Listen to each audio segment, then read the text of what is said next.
moving to a uniform GST rate. So today these 5 slabs, it is a nightmare, okay, from a compliance perspective, okay. So that's why you get all of this thing about popcorn, masala popcorn versus caramel popcorn. Here I want to talk about growth, quote unquote, versus welfare, right? So there's one school of thought that says, which you call the growth falas, I would say the growth falas, Professor Jagdish Bhagwati, Arvind Panigrahi, all of them economists of repute, that we focus on economic growth and the trickle down will happen and human development indices will get better. Education, health, all of these things will get better because the demand of them for those things will increase.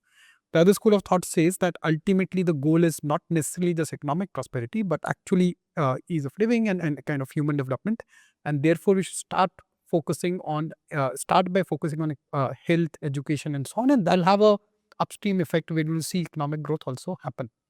Now, what it practically boils down to is, where do you put the money? You have a limited amount of resources, budget. Do you spend in, for instance, in infrastructure, or you spend it in health and education? And that's how it becomes a zero-sum game. The argument that you make, the primary argument is you making, is that this is not a good debate to get into. Whether you hold the ear from here or you hold the ear this way, ultimately everything has to happen. The more important question is, what's the quality of expenditure that we are making? No matter where we are spending, but what's the quality of expenditure? Is it meeting the intended outcomes? That's the central kind of point that you make in the book. I know this itself can be discussed length, but I want to focus on something specific that you bring up after making this argument, the center argument, where you're giving a framework, a 2x2 framework to say, especially on the welfare side or in general any scheme, how do you know whether that expenditure is good or not, right? And you've given 2x2 of efficiency and equity. I want to really explain that framework. We'll also put it out as the axis that you've shown in the book. But please explain that, and if you can give one example each of where the quality of expenditure is not good and one example of where the quality of expenditure is good. Fantastic. Yeah, and I think, so these are in a way two very distinct themes, right? Yep. The first one is in chapter 10, the second Yep. one is in chapter 6. Yep. But, but they're closely connected, right? So just to kind of amplify that first point, because I think it is important, because even today, right, when you look at the media discourse, on policy budgets, all of the discourse happens at the level of budget allocation, right? And so my core point is we focus on the top line of budget allocation and not the bottom line, how that budget translates into impact, right? So the growth versus development debate, at one level, they're both right, correct? Because more growth will get you better human development, and more human development gets you better growth. So what are you fighting about? It becomes an ideological fight, right? That the center right wants capex and the center left wants social sector spending. And and broadly speaking, the honest truth is, if you look at Indian economic policy of the last 20 years, right? I mean, with UPA, NDA, they are broadly kind of consistent with what a center-left government would do, which is expand social sector, and a center-right government would do, which is expand capex, okay?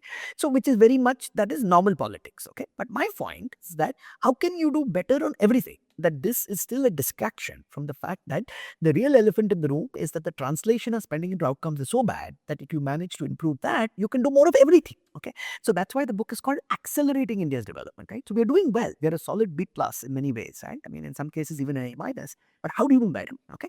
And so then that gets to this key concept of the core ideas. How do you improve the quality of expenditure, right? So, which means in the private sector, it's very easy to define quality, because in the private sector, you have one goal of profit maximization. You can just say, what is my return on investment? And that gives me my highest quality expenditure, right?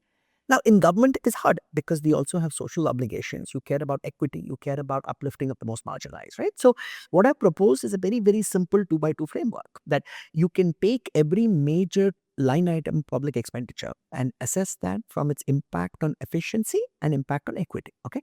Now, the impact on efficiency, very simply, you could just say, what is the return on investment, okay? And you can calculate that in different ways. And that's why you need the research. So this is a concept. In applying the concept in practice is not easy, okay? It takes real, proper analytical work and assumptions. And that's why, you have whole departments of economists and treasury economists, right, like trying to do this kind of analysis and work, okay? So, but conceptually, the point is very simple. Conceptually, the point is that you can have policies that improve efficiency or equity or both. So you can have a 2x2 quadrant, right? So in quadrant 1 are ideas that can improve both equity and efficiency. And I think it's useful to give examples in the others also, right? So what is an example of a reform that will improve efficiency but potentially hurt equity, okay? So that is, say, going to a uniform GST, okay? So moving to a uniform GST rate. So today these 5 slabs, it is a nightmare, okay, from a compliance perspective, okay. So that's why you get all of this thing about Popcorn, masala popcorn versus caramel popcorn. popcorn and caramel popcorn and cream buns, whatever. Right? So any public finance economist, okay, would say that you will improve the efficiency of tax collection, like in both compliance and kind of management, by moving to a uniform rate, okay. But the reason we don't do this is because politically that is seen as inequitable, because it will increase the tax rates on the poor on certain essentials, and therefore you feel that you need to do that, okay. So that's an example of a reform that can improve efficiency at the cost of equity, and therefore we disagree, okay. Now, Uniform GST being the exactly, moving to a uniform GST. That now, my own view over there is we should go to at least 3 tiers, like have exempt, normal, and luxury. At least a 5, 12, 18 ka kind of madness. If you manage to compress that to one, they will solve 90% of the problem. Okay, but that's a separate issue. But coming back to then policies that promote equity but could hurt efficiency, right? So if you look at the PDS is a good example of a policy that clearly helps the poor. public distribution. Public terms, a ration is given to everyone. Subsidized or free food grains. Okay. Now, clearly that improves equity, right? There's no question about that. But many reasonable people have argued that it hurts efficiency in kind of different aspects of the agricultural economy, both because of the procurement as well as the leakage and kind of the diversions, right? But I don't want to focus on that. What I want to focus on is saying, guys, there are so many low-hanging fruit ideas that will improve both equity and efficiency. And on the other hand, they spend lakhs of crores on items that are bad for both equity and efficiency. Okay, so if we can just shed public attention on that, then we can build a consensus saying, ispe kharcha kam karo, ispe increase karo. And that is how to accelerate development at a given level of budget. Okay. दोनों का एक example if you can explain. Yeah. So two very powerful examples. Okay, so one in human development, which I care a lot about, right? So one is what you see is that putting a second worker in the Anganwadis, okay, we estimate in this large scale study that this dramatically improves both learning outcomes and reduces child malnutrition.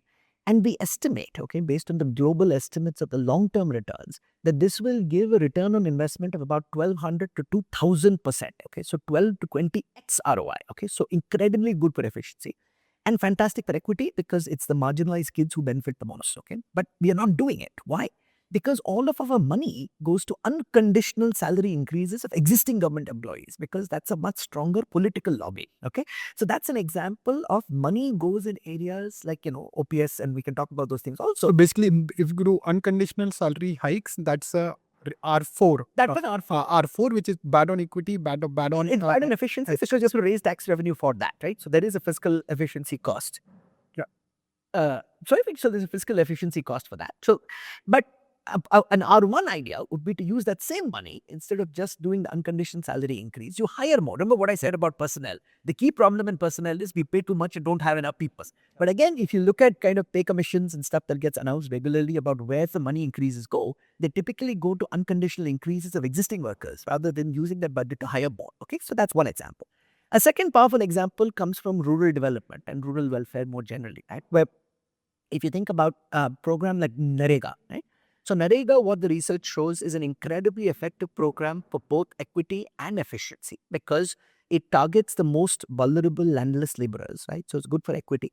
But it's also good for efficiency, because what the research robustly shows is that it not only benefits those who are working, it benefits the overall economy, because it pushes up the wage in there. So one of the challenges we've had in the last 10 years is a certain amount of rural wage stagnation. Okay, but what we see in our research in that period of NREGA is that NREGA plays a really important role in kind of boosting overall rural wages, because it's not just benefiting people who work, it's benefiting everybody else.